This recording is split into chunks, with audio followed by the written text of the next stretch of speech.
Bonjour à tous et bienvenue dans les Rocopsy, une série du podcast La Psy c'est pour les fous. Je suis Jeanne, psychologue. Et dans cette série, je vais vous parler d'œuvres, de livres, de films, de podcasts qui m'ont marqué et qui permettent d'éclairer une problématique psychologique. En vous les partageant, j'espère qu'elles vous aideront à porter un nouveau regard sur votre histoire ou celle d'un proche. Bonne écoute! Choisir l'œuvre dont j'allais vous parler pour ce premier épisode n'a pas été tout à fait évident.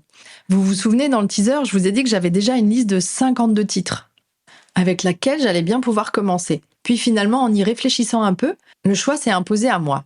J'avais envie de commencer avec quelque chose de doux et de beau. Et puis j'allais lancer la série en septembre, mois de la rentrée scolaire. Alors je me suis dit que ça serait vraiment parfait de démarrer avec une œuvre destinée aux enfants. Mon choix s'est donc porté tout naturellement vers les albums jeunesse de Baptiste Beaulieu. Je ne sais pas si vous connaissez cet homme, mais vraiment, moi je l'adore. Je l'ai découvert en lisant Cosette, un magazine qui malheureusement n'existe plus. Donc Baptiste, il est médecin généraliste, auteur, à succès on peut dire, et féministe. C'est quelqu'un de très engagé qui se sert de sa plume pour porter ses messages. Je suis pas sûre que ce soit encore très utile de le présenter, mais on sait jamais. Peut-être que parmi vous, il y en a qui ne le connaissent pas. Donc à la base, Baptiste tenait un blog au sujet d'anecdotes de sa vie d'interne en médecine. Et les histoires qu'il racontait sur son blog sont devenues un livre, Les 1001 vies des urgences. Depuis, il a écrit d'autres romans, tout aussi passionnants les uns que les autres, et des albums jeunesse parus aux éditions Les Arènes. Donc vous l'avez compris, aujourd'hui, c'est de ces albums dont je vais vous parler. Mais c'est pas impossible que je consacre d'autres épisodes à ces autres œuvres. Et ces albums, je les aime parce qu'ils parlent tout autant aux enfants qu'aux adultes qui leur lisent. Je vais donc vous les présenter par ordre d'apparition. Le premier, c'est Les gens sont beaux. On suit un enfant, probablement une petite fille, et son grand-père, médecin généraliste à la retraite. Ce grand-père a une particularité. Il a une grande cicatrice qui lui marque le visage. Il explique alors à sa petite fille que cette cicatrice parle de lui, de son histoire. On les voit se diriger ensemble depuis une gare de banlieue vers la capitale pour aller visiter la Tour Eiffel. En chemin, ils croisent tout un tas de personnes que le grand-père semble connaître. C'est alors qu'il raconte à sa petite fille leur histoire. On rencontre Hakim, Marilyn, Lionel, Rebecca et Antoine. Et tous portent sur eux les stigmates de leur histoire. Ce livre est une invitation à s'aimer, à s'accepter et à porter sur l'autre et sur soi un regard doux et bienveillant. Et comme dit Baptiste, notre corps est un vaisseau et ce corps a une histoire. Un corps ne va jamais sans histoire et quand tu connais l'histoire d'un corps, alors ça devient beaucoup plus compliqué de juger l'autre, de se moquer de l'autre. Et je crois que cette simple leçon, elle est pourtant fondamentale et qu'il est jamais inutile de la rappeler de temps en temps, y compris à moi-même. Peut-être je l'écris aussi pour moi. Des histoires qui marquent le corps ou l'esprit, on en a tous. Ça fait vraiment partie de la vie. C'est comme ça, et on ne peut pas changer le passé. Alors Baptiste encourage tout à chacun à se poser une question. Et maintenant, qu'est-ce que j'en fais ? Qu'est-ce que je fais de cette histoire ? Quelle histoire je me raconte et quelle histoire j'ai envie de raconter aux autres ? Tu vois ma cicatrice, elle fait partie de mon histoire. Je fais avec, et tout le monde a des cicatrices. Mais nos blessures guérissent mieux quand on les partage que quand on les cache. On devrait se dire, c'est quoi ta blessure ? C'est quoi ton histoire ? On se sentirait tellement moins seul. Le deuxième album s'appelle « J'ai 2 yeux pour voir ». Une petite fille se réveille un matin avec un œil en forme de lune et l'autre en forme d'étoile. Inquiet, ses parents l'amènent consulter un médecin. « C'est normal », répond le médecin. « Tous les enfants ont la faculté de voir le monde à la fois de façon positive et négative. Et cette faculté se perd en grandissant. » On suit alors cette petite fille et on a la possibilité d'appréhender le monde à travers son regard, à la fois positif et négatif. Pour Baptiste, les émotions sont toujours ambivalentes. Il peut y avoir du bon et du mauvais. Et l'idée, c'est vraiment de permettre aux parents et aux enfants d'avoir ce moment, cet échange partagé autour de ce livre, et de parler des émotions qui nous traversent et qui sont toujours ambivalentes, les émotions. Il peut y avoir du bon, du mauvais.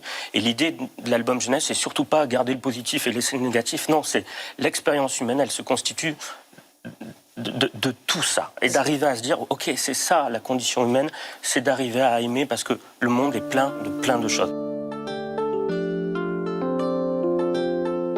Et oui, la vie est ainsi faite, de choses agréables et d'autres un peu moins. Mais c'est comme ça. Il n'y a pas de jour sans nuit, il n'y a pas de lune sans soleil, et c'est probablement de cette manière-là qu'il faut voir la vie, dans sa globalité. J'ai compris que tout n'est pas tout noir ni tout blanc. J'ai compris qu'il y a du bon et du mauvais partout. Qu'accepter le bonheur comme le malheur, c'est se mettre d'accord avec la vie. Le 3e album, et j'espère sincèrement que ça sera pas le dernier, Baptiste, si tu m'entends, s'appelle « Je suis moi et personne d'autre ». On suit un petit garçon, Francisco, dans son école. Et pour plaire, pour faire comme les autres, pour être accepté, il va être amené à faire des choses qu'il n'aime pas ou dire des choses qu'il ne pense pas. Et à mesure qu'il se trahit lui-même, il va peu à peu perdre les lettres de son prénom accrochées au-dessus de son porte-manteau. Il va alors rencontrer une petite fille à l'école qui va l'aider à assumer ses goûts, ses choix, à affirmer son point de vue sans avoir honte d'être ce qu'il est et de penser ce qu'il pense. Sa maman aussi semble avoir des difficultés à dire non. Alors son fils lui raconte ce qui lui est arrivé à l'école et comment il s'est senti léger quand il a réussi à être lui et personne d'autre. L'affirmation, l'estime de soi, c'est un sujet qui me tient à cœur parce que je pense qu'on apprend toute sa vie à dire non, que c'est très difficile. On a toujours peur que les autres nous aiment moins si on dit non, d'être plus seul si on dit non. Et ça prend du temps d'être libre comme ça. Et je dis, tiens, écris un album jeunesse qui fait gagner ce temps-là aux enfants qui le liront. Parce que parfois, dire non, c'est aussi se choisir soi avant les autres. Victoria pose sa main sur mon épaule. Je sens qu'elle est fière de moi. Ça me donne du courage. Peut-être que c'est comme ça qu'on peut exister quand on a une petite voix comme moi, en ajoutant notre petite voix à celle des autres. J'ai décidé de vous présenter ces 3 albums, d'une part parce que c'est très lié à l'actualité. Nous sommes en septembre, c'est le mois de la rentrée scolaire et les enfants sont donc à l'honneur. Ces 3 albums vont pouvoir les accompagner toute l'année. Mais si j'ai décidé de vous parler de ces livres, c'est surtout et avant tout parce que je trouve qu'ils sont remplis de bon sens, de poésie et de psychologie. Et je trouve que les messages qu'ils transmettent à nos enfants sont absolument essentiels. C'est aussi une très belle piqûre de rappel pour nous les adultes.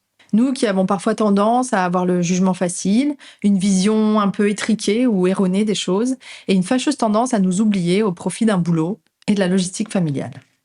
Mais ce n'est pas tout. Je ne vous ai pas encore parlé des dessins. Moi qui suis une passionnée de peinture, je trouve l'univers de l'illustratrice Queen Len absolument fabuleux. Elle peint à l'aquarelle, c'est doux et délicat. Et en plus, j'ai grandi en région parisienne. Alors ces dessins, et notamment les gares de banlieue, me rappellent mes virées parisiennes avec ma mère. C'est un joli plongeon dans l'univers de mon enfance. Et en tant que psychologue, je vois vraiment l'immense potentiel de ces ouvrages. C'est très fréquent que les gens viennent nous voir en consultation pour des sujets liés au manque d'estime et de confiance en soi. Baptiste, à sa façon, avec toute sa sensibilité, encourage nos enfants à s'accepter tels qu'ils sont, à être tolérants et non jugeants envers l'autre, à oser être qui ils sont et à être fiers d'eux. Autant de compétences émotionnelles et sociales plus que nécessaires dans la vie. L'affirmation, l'estime de soi, c'est un sujet qui me tient à cœur parce que je pense qu'on apprend toute sa vie à dire non, que c'est très difficile. On a toujours peur que les autres nous aiment moins si on dit non, d'être plus seul si on dit non. Et ça prend du temps d'être libre comme ça. Et je dis, tiens, écris un album jeunesse qui fait gagner ce temps-là aux enfants qui le liront. Parce que parfois, dire non, c'est aussi se choisir soi avant les autres. Alors si nos enfants intègrent ça dès le plus jeune âge, il y a fort à parier que ça leur épargne quelques années de thérapie. Si vous êtes parent, ces albums sont vraiment à intégrer dans la bibliothèque de vos enfants. Et si vous êtes tati, tonton, parrain, marraine, voisin, voisine, ces albums peuvent être à offrir en cadeau. Vous l'avez compris, je suis une fan inconditionnelle du travail de Baptiste Beaulieu. Si vous ne le connaissez pas déjà, je vous encourage vraiment à aller découvrir ses romans. Le dernier en date est un essai. Tous les silences ne font pas le même bruit. J'en parlerai plus longuement dans un autre épisode des Recopsies. C'était les Recopsies de Jeanne. J'espère que cette recommandation vous donnera matière à réfléchir ou peut-être même l'envie de faire un pas de plus vers un travail sur vous. Si vous avez aimé cette reco et que vous pensez qu'elle pourrait être utile à un proche, n'hésitez pas à lui partager. Vous pouvez aussi me mettre un commentaire sur votre plateforme d'écoute préférée. Ça m'aide vraiment à faire connaître mon podcast. Si vous appréciez mon contenu, sachez que je publie régulièrement des épisodes, alors suivez-moi sur les réseaux sociaux et inscrivez-vous à ma newsletter. Le lien est sur mon site internet. Et pour ceux qui seraient vraiment trop tristes de voir ce podcast s'arrêter, parce que oui, je vous le rappelle, c'est un podcast entièrement indépendant, vous pouvez soutenir ce podcast en faisant un don, petit ou grand, pour m'aider à financer la post-production qui vous permet d'avoir une expérience auditive agréable. Parce que oui, moi je suis psy, pas ingé son. À chacun son métier. Je vous donne rendez-vous très bientôt pour une nouvelle recopsie. Et d'ici là, prenez soin de vous.